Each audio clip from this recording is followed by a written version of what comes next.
नमस्कार दोस्तों, मैं हूं विक्रांत और आप सभी का स्वागत करता हूं आपके ही अपने इस YouTube चैनल पे। तो जैसा कि आप सभी को पता होगा, हम लोग फिलहाल इस चैनल पे मिक्स्ड क्वांटिटेटिव एप्टीट्यूड सवाल के प्रैक्टिस कर रहे हैं और ये हमारा प्रैक्टिस सेट नंबर 11 है।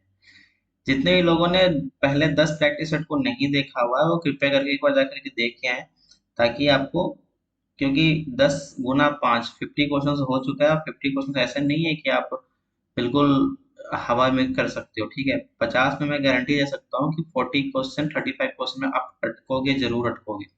ठीक है, तो अगर नहीं देखा है तो एक बार जाके जरूर देखिए। एंड ये हमारा प्रैक्टिस सेट नंबर 11 है और देखते देखते हमने प्रैक्टिस सेट 11 में पहुंच गए। ठीक है, ये बड़ी बात है क्योंकि आप 22 जनवरी है आज।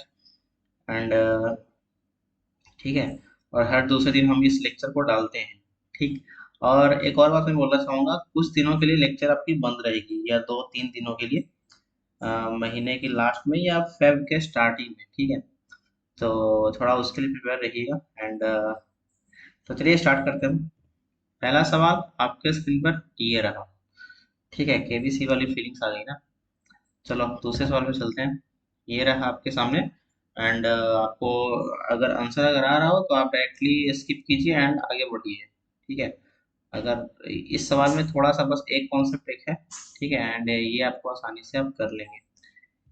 फोर्थ नंबर सवाल आपके स्क्रीन पे ये रहा। आपको इसमें वॉल्यूम निकालना है, तो अगर वॉल्यूम ऑफ रेगुलर टेट्राहेड्रॉन अगर आपको पता होगा तो आप कर लेंगे। फिफ्थ नंबर सवाल ये रहा। ठीक है, तो यही है, बस 5 सवाल। एंड चलिए चलते हैं हम अपने सवाल नंबर 1 पे।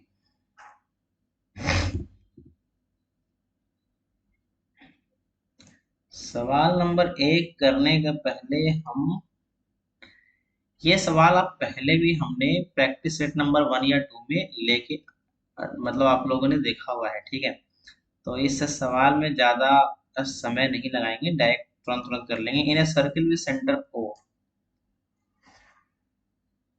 सर्किल ये रहा, सेंटर ओ ये रहा।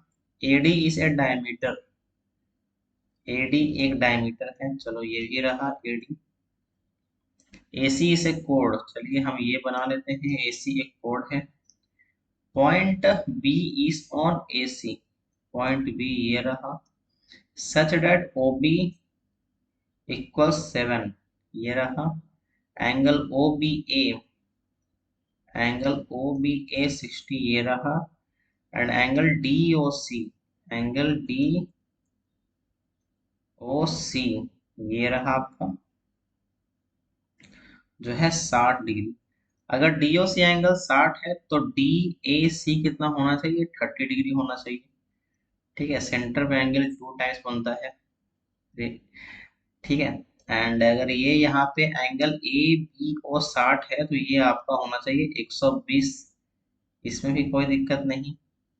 अगर डी ओ सी 60 है और इस ट्राइंगल में चले हम ए बी ओ में, तो 30 और 60 दिया हुआ है, तो 60 30 90, 180 - 90 इज इक्वल टू 90। ये हो गया। अब इस पॉइंट पे आप देख लो, 90 डिग्री एक है, एक 60 डिग्री है, तो 90 60 150, तो ये हो जाएगा 30 डिग्री। कोई दिक्कत, कोई दिक्कत नहीं। और अगर आप चलोगे बीओ सी ट्राइंगल में, अगर ये 30 डिग्री है, एक 120 डिग्री है, तो ये भी आपका होगा 30 डिग्री। कोई दिक्कत नहीं। अब BO C 30 and B C O 30, इसका मतलब BO is equal to B C, इसका इक्वल टू 7। यही 7 आपका हो गया, 7 आपका आंसर भी है। सेकंड सवाल पे चलते हैं हम, लेकिन सेकंड सवाल को हम लास्ट पे करेंगे। रीजन ये है कि इस सवाल में आपको थोड़ा सा दिमाग खराब हो सकता है। ठीक है, इस सवाल को अगर आप देख रहे हैं स्क्रीन के ऊपर, तो दिया हुआ है x+1/x=1। अगर x+1/x=1 दिया हुआ है तो x³ बराबर -1 होगा। और ये कैसे होगा, क्यों होगा, क्यों नहीं होगा, इस सवाल को आपको सोचना नहीं है। अगर ना बने तो आप बता दीजिएगा, ये x³ बराबर -1 रटा दिया जाता है। ठीक है, तो अगर आप नहीं, आपको पता है, तो आप स्क्रीन पे आप एक बार कमेंट सेक्शन जरूर लिखिएगा। एंड डिराइव करके मैं बताऊंगा, बट यहाँ पे फिलहाल इसकी जरूरत है नहीं। यहाँ पे जरूरत है x का पावर 9 प्लस x का पावर 6 प्लस 1 अपॉन x का पावर 6 प्लस x का पावर 10 प्लस 1 अपॉन x का पावर 10। अगर x का पावर 9 है और ये x क्यू बराबर -1 है तो इसका मतलब ये हो जाएगा -1 प्लस x का पावर 6 मतलब x क्यू बराबर -1 तो ये हो जाएगा आपका +1 एंड ये भी हो जाएगा आपका 1 अपॉन एक्स का पावर 6 +1। अब x का पावर 10 तो x का पावर क्यू बराबर -1 इसका मतलब ये -x माइनस अपॉन x इसका मतलब -1 +1 +1 अगर ये माइनस कॉमन ले लेंगे तो x प्लस 1/x हो जाएगा तो ये यहाँ पे -1 यहाँ पे आ जाएगा -1 +1 +1 -1 आ गया आपका 0। फोर्थ नंबर सवाल पे हम चलते हैं। आपको रेगुलर टेट्राहेड्रॉन दिया हुआ है, उसका साइड जो है 18 सेंटीमीटर है, तो आपको वॉल्यूम निकालने को कहा गया। Volume of the regular tetrahedron होता है। ये सवाल जब भी आपका आएगा बस वॉल्यूम निकालने को दिया जाता है, आपको और कुछ ज्यादा कुछ पूछते नहीं है। तो √2/12 इंटू साइड का क्यूब इक्वल टू √2/12 इंटू 18 × 18 × 18। ठीक है, 6×2 = 12, 6×3 = 18, 2 × 18 नमा कितना होगा, 18 इंटू 9 162 इंटू 3 कितना होगा 486 √2 आ गया आंसर ये भी आपका। ठीक है, नेक्स्ट सवाल। सवाल ये काफी ठीक ठाक नहीं है क्योंकि दिया हुआ है एक स्क्वायर का पेरीमीटर आप मान लो और एक रेक्टेंगल का पेरीमीटर मान लो, ये दोनों के दोनों सेम है और अगर ये सेम है तो इक्वेशन कौन सा सेटिस्फाई करेगा, equation a is greater than equal to b। अब ऐसे सवालों में आप ये यहाँ पे तो कर लिए, आपको याद रहेगा नहीं, तो एक काम कीजिएगा, कुछ अच्छा खासा नंबर मान लीजिए, जैसे कि आप मान लीजिए 6 इस साइड का। ठीक है, तो सारा का सारा 6 होगा, मतलब 6×4 = 24 आपको करना है, तो 6×24 का मतलब आधा करेंगे तो 12 आएगा। ठीक है, ये मान लो 10 और 2।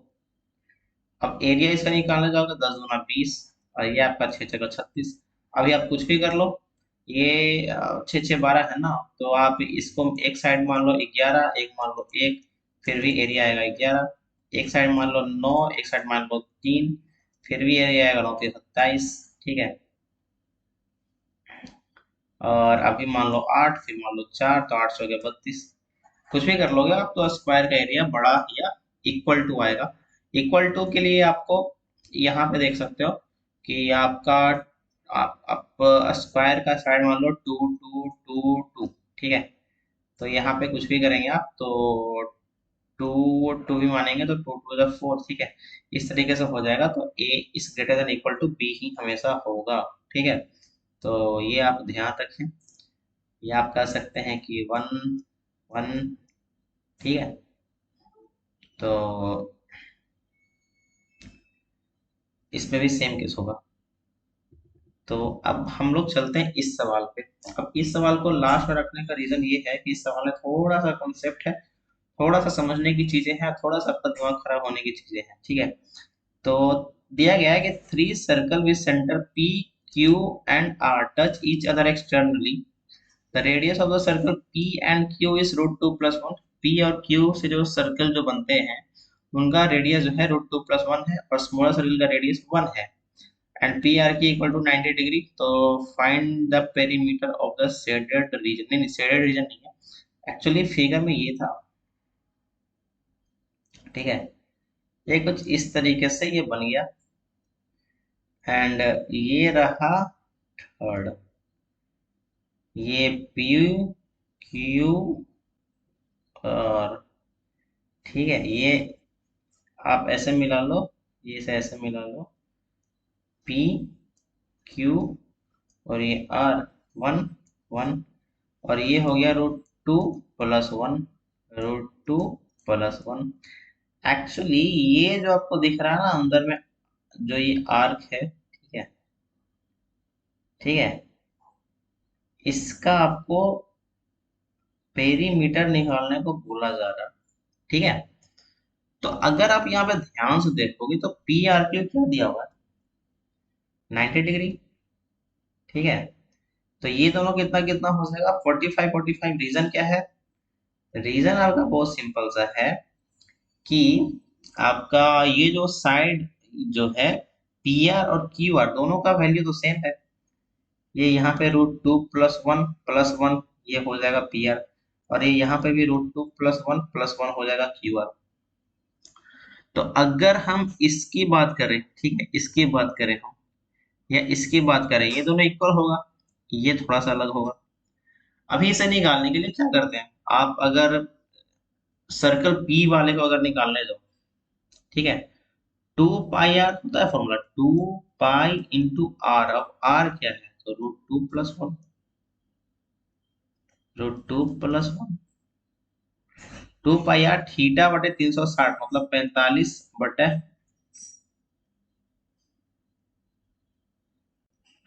360।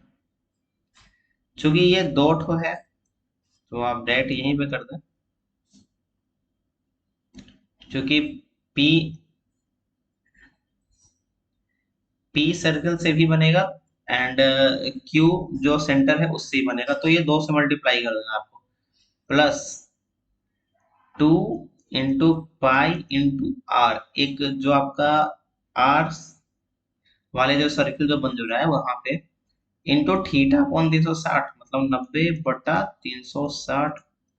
अब यहाँ पे देखिए क्या होगा, अगर आप ध्यान से देखोगे तो 2π√2 + 1/4 होगा। ठीक है, और यहाँ पे देखेंगे तो 2π × 1/4,